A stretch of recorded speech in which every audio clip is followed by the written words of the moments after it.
আমি কার হুকুম মানি না, আমি সরকারের হুকুম করছি, আমি সরকারের হুকুম করছি,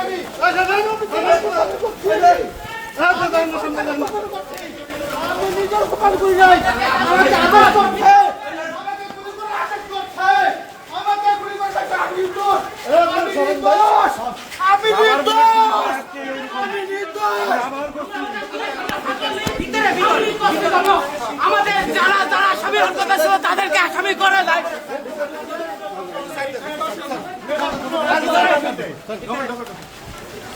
আমি সম্পূর্ণ নির্দোষ।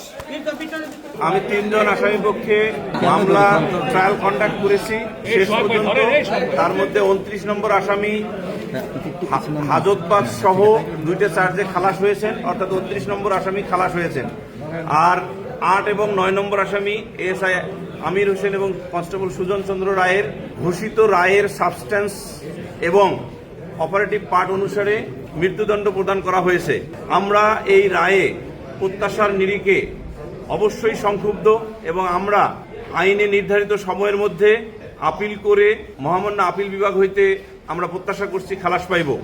আমরা যে 20টির অধিক গ্রাউন্ডে রিটেন সাম আপ বা রিটেন আর্গুমেন্ট করেছিলাম সেগুলো এখন বোঝা যাবে না, কারণ মহামান্য ট্রাইব্যুনাল শুধুমাত্র সাবস্ট্যান্স অব দ্য ফাইন্ডিংস এবং operative part of the judgment ঘোষণা করেছেন, যার ফলে যে 20টির অধিক গ্রাউন্ডে খালাস চেয়েছিলাম বা রিটেন আর্গুমেন্ট দাখিল করে মৌখিকভাবে আর্গুমেন্ট করেছিলাম সেই বিষয়গুলো এখানে কিন্তু ঘোষিত substance of the findings and operative part of the জাজমেন্টে আসে নাই।